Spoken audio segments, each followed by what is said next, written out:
Shalom semuanya, selamat datang kembali di channel ini, yaitu bersama saya Yata Official. Nah, pada video ini kita kembali mereactionnya beberapa video-video random lagi, dan videonya lumayan unik juga. Hanya saja saya di awal ini akan memberikan jawaban terkait beberapa komentar yang menyatakan bahwa kok channelnya seperti provokasi atau membahas video-video yang tidak perlu dibahas atau tidak penting.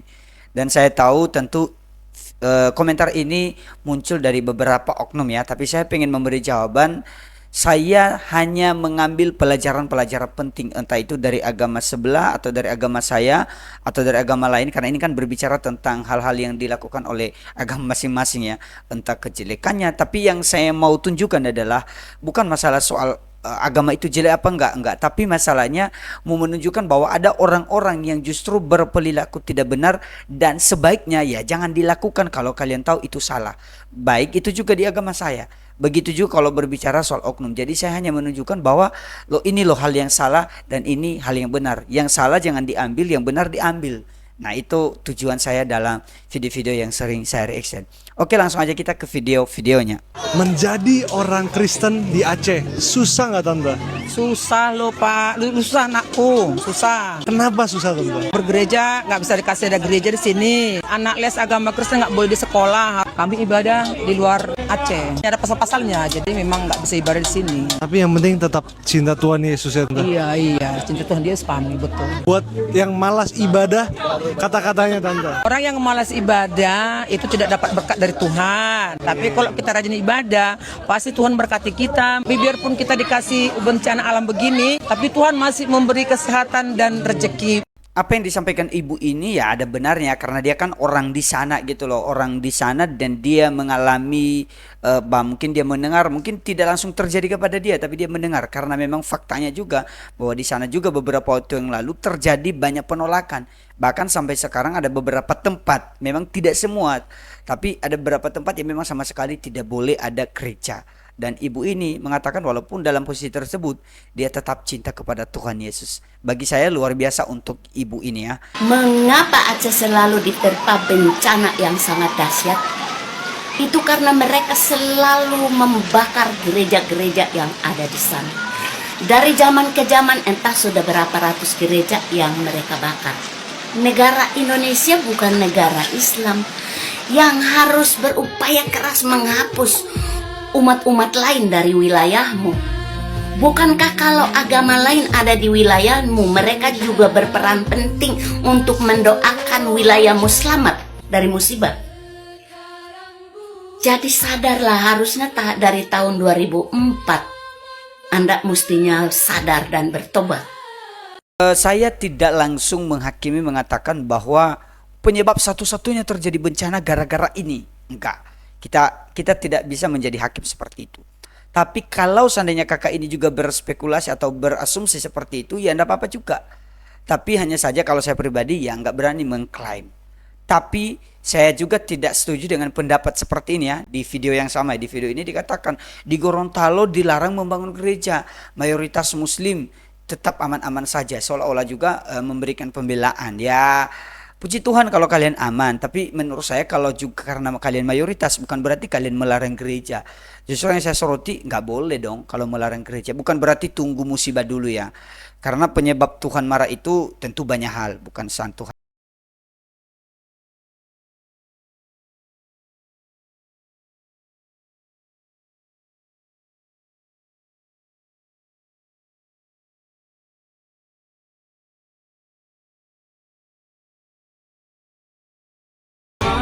Saya baca coba captionnya ya. Ini captionnya saya sangat suka. Sahabat dai ya, saya nggak tahu dai. Sebuah momen toleransi yang menghangatkan hati baru-baru ini. Ramai di media sosial video berdurasi 19 detik yang dibagikan oleh akun Penison Wenda menunjukkan bagaimana warga Tanah Papua bekerja sama mempersiapkan peresmian sebuah gereja. Yang luar biasa, peresmian ini tidak hanya dipersiapkan oleh umat Kristen tetapi juga dibantu oleh umat Muslim. Setidaknya ada 8 ibu-ibu beragama Islam yang ikut membantu mempersiapkan tenda dan masakan, menunjukkan betapa besar rasa saling membantu tanpa memandang perbedaan agama. Ini Saya sudah tunjukkan ya, kalian bisa nanti baca selanjutnya. Menurut saya bukan hanya ibu-ibu ini, karena pasti ada juga di antara bapak-bapaknya yang beragama Islam juga dong. Saya yakin, tapi mereka menunjukkan toleransi yang baik, mereka saling mendukung gitu loh, mereka tidak menjadi musuh. Kita lanjut pada video berikutnya. Kita kejar sampai dijebloskan ke dalam penjara. Katanya semua yang hadir di sini setuju tidak dengan pernyataan sikap Front Persaudaraan Islam? Dukung atau tidak? Siap kawal kasus penistaan agama? Siap terus kawal kasus penistaan agama? Siap kejar para penista agama? Takbir! Takbir! Kalau Panji memohon maaf, bertaubat kepada Allah, berazam tidak mengulangi, saya mau tanya umat Islam terima atau tidak? Terima atau tidak? Tapi kalau saya mau tanya, Panji tetap ngeyel, nggak mau minta maaf, nggak mau bertobat, saya mau tanya umat Islam siap bersatu? Siap lawan penista agama? Siap kejar penista agama? Takbir! Dan kita juga minta kepada Netflix untuk segera hapus daripada bagian enggal penistaan terhadap sholat, karena penistaan terhadap agama apapun tidak pernah dibiarkan dan tidak pernah boleh. Sudah cukup ragam para penista agama kita kejar sampai dijebloskan ke dalam penjara. Ini menjadi poin untuk kita semua. Sekali lagi saya mau tanya umat Islam siap bersatu, siap bersaudara, siap jaga Indonesia, siap jaga bangsa, siap bela Allah, siap bela Nabi. Takbir! Takbir! Takbir! Mudah-mudahan Allah berkahi kita semua, dan mudah-mudahan ini menjadi pesan kepada seluruh pihak manapun, mau pelawak, mau artis, mau pejabat, siapapun harus jaga lisannya, jangan sampai mengolok-olok agama. Pertanyaan saya sih seperti ini. Oke lah, kalian menganggap itu suatu penistaan gitu loh, nggak apa-apa. Tapi bagaimana dengan dakwah-dakwah di tempat-tempat kalian sana gitu loh Pak? Apalagi ini kan yang katanya ya mengaku menjadi cucu Nabi gitu loh. Ya saya nggak tahu apa benar, tapi saya lihat di kolom komentar itu banyak yang nggak setuju gitu loh. Bahkan ada bilang, oh saya Muslim tapi saya malu dengan seperti ini gitu loh, mengaku cucu Nabi. Tapi bagi saya itu saya tidak terlalu urus soal itu. Tapi masalahnya gini, mereka didakwa mereka apa betul? Ketika mereka mengatakan bahwa agama Kristen itu kafir, bukankah itu juga sama artinya juga kalian sudah merendahkan agama lain, sudah melakukan penistaan terhadap agama lain? Atau kalau kalian berbuat kepada orang lain itu tidak boleh, boleh-boleh aja, tapi kalau sama kalian tidak boleh, gimana dengan hal ini? Kalian bisa berkomentar. Kita lanjut. 3.000-an pastor memperkaos 330.000 jemaat bocah di bawah umur. Kemarin ada yang DM saya berulang kali, bahkan sampai spam kolom komentar Facebook saya dengan gambar ini. Setelah saya baca, saya lihat gambar ini, saya pun terkejut dan terheran-heran. Bagaimana mungkin respon dari Paus itu sangat berbeda dengan respon dari Menteri Agama dari suatu negara? Paus bilang, tidak ada toleransi bagi pelaku kejahatan ini. Sangat berbeda dengan Menteri Agama suatu negara itu yang bilang, jangan dibesar-besarkan lah. Haramkan korupsi. Tapi 3 menteri agama ini korupsi haji. Astaga, stoplah bikin propaganda seperti ini. Nggak mungkin dong menteri agama yang menganjurkan jangan korupsi malah jadi pelaku korupsi. Nggak mungkin kan? Mereka itu bukan korupsi. Mereka hanya mengambil sebagian yang bukan milik mereka, lupa minta izin, tiba-tiba terpakai sampai habis, dan lupa mengembalikan. Nggak korupsi itu, geng. Nggak korupsi. Para muslim berdoa di taman umum depan Kastil Himeji memicu reaksi dan perdebatan panas di Jepang. Ada yang merasa terganggu dan ada pula yang merasa ini fine-fine aja. Di teras gereja sudah, di Candi Prambanan sudah, Borobudur sudah, di pinggir pantai sudah, sekarang pindah ke depan Kastil Himeji, Jepang. Ini adalah salah satu efek dari gagalnya pemerintah memfasilitasi warga untuk bisa beribadah di tempat ibadah yang semestinya. Maka kepada pemerintah Jepang, tolonglah bangun masjid setiap 1 meter. Biar mereka bisa beribadah di tempat ibadah dan bukan di tempat publik. Nanti kalau di tempat publik ada yang nanya izin, mereka sakit hati loh. Ya teman-teman, ada 3 hal tadi yang dibahas sama Kak Eliezer ini. Memang saya munculkan 3 video, tapi saya pengen reaction satu atau memberi tanggapan langsung 1 kali aja. Yang pertama tadi soal pastor yang melakukan tindakan yang tidak benar. Kemudian ada juga tadi soal korupsi yang diharamkan, tapi ternyata justru pelakunya adalah Menteri Agama. Kemudian soal salah satu agama yang memang mereka berdoa di salah satu kastil di istilahnya di tempat umum lah di Jepang sana, yaitu di Himeji Kastil. Nah, menurut saya yang pertama soal pastor yang melakukan tindakan yang tidak benar lah istilahnya, menurut saya ya ini harus hal-hal yang perlu diungkapkan juga. Hanya saja tadi dia itu menyindir bahwa ya kalau mereka atau kalau pastor melakukan kesalahan, maka Paus memberikan respon bahwa itu adalah tindakan yang tidak benar. Dan saya yakin 100% bahwa mereka pelaku-pelaku itu kalau ketahuan ya mereka diberi konsekuensi, entah itu melalui hukum negara kalau di negara mereka di mana berada, atau hukuman melalui gereja. Nah, setahu saya kalau ada juga pendeta ya, ini kan selain pastor ya, kalau ada pendeta yang melakukan tindakan yang tidak benar, ya pasti ada istilahnya itu disiplin dari pihak gereja. Bisa jadi dia dipecat dari kependetaannya, bisa jadi lepas status lah istilahnya, atau lepas jabatan, atau mungkin kalau perbuatannya mungkin level bawah istilahnya dia tidak boleh pelayanan selama berapa tahun dan seterusnya lah. Ya saya rasa itu hal yang benar. Tapi tadi dia menyindir kalau di Konoha justru ada yang bilang justru Menteri Agama katanya itu dibesar-besarkan.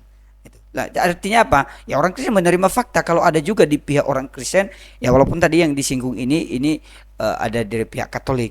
Ada juga saya tahu bahwa di pihak orang Kristen yang Protestan pun seperti agak karismatik ada pendeta mereka kok yang melakukan tindakan-tindakan tidak benar gitu loh.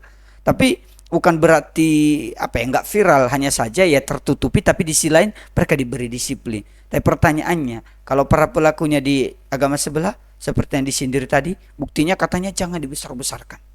Itu kan. Kita lanjut tadi di yang kedua, yaitu soal menteri agama yang melakukan korupsi. Nah, tapi susah kalau dari pemimpinnya aja sudah melakukan tindakan enggak benar, bagaimana yang bawahannya melakukan hal yang benar? Katanya kan haram, tapi mereka sendiri menjadi pelaku.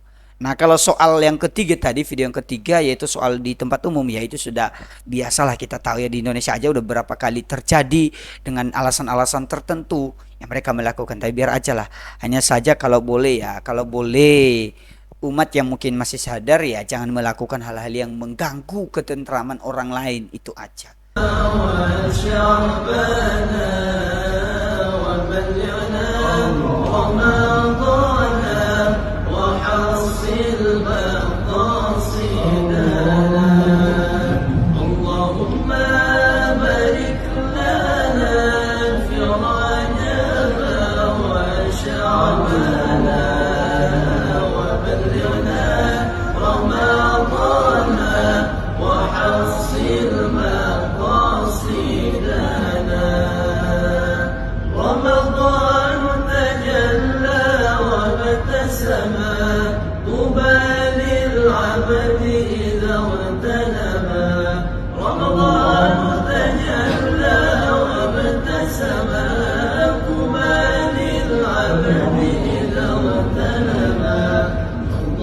Pengacara yang luar biasa, dia kan orang Kristen, orang Batak, dan dia sangat menghormati walaupun dia masuk tapi dia tidak ikut kan, ya pasti dia berdoa dalam hatinya dong.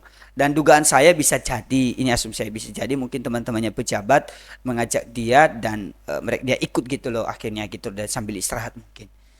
Kita lanjut.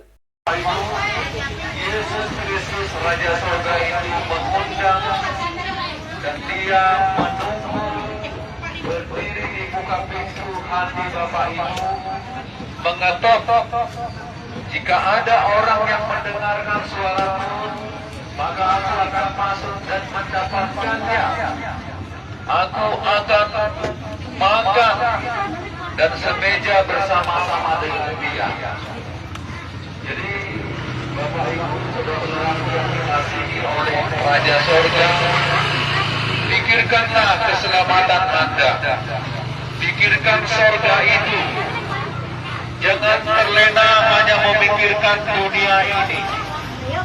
Lihat Bapak Ibu yang terjadi.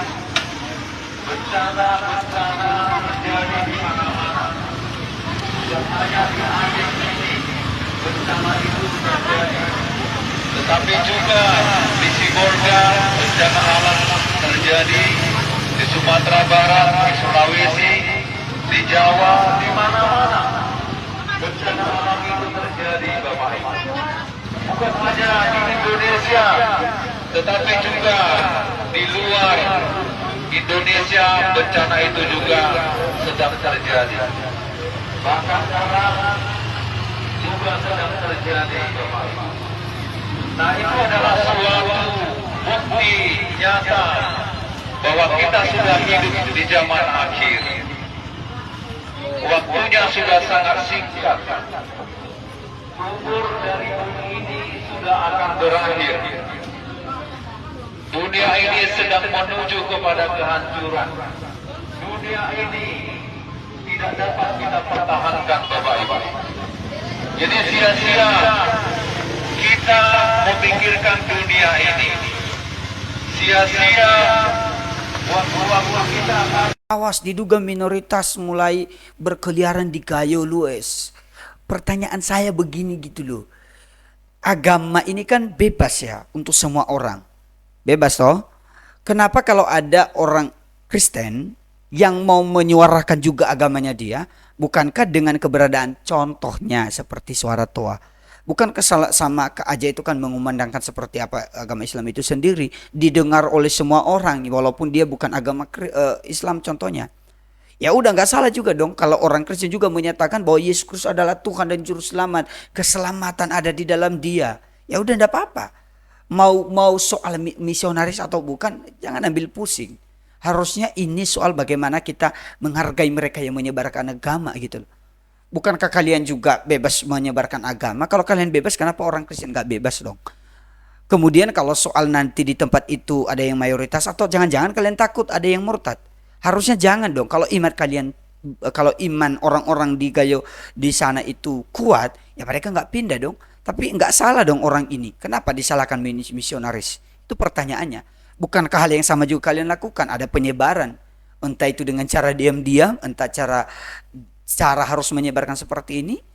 Ya bagi saya nggak salah dong, karena itu hak dan juga orang yang mendengar pun nanti itu haknya dia. Kalau dia mau percaya atau enggak, kenapa justru kalian takut gitu loh? Apakah ini menunjukkan bahwa imannya lemah?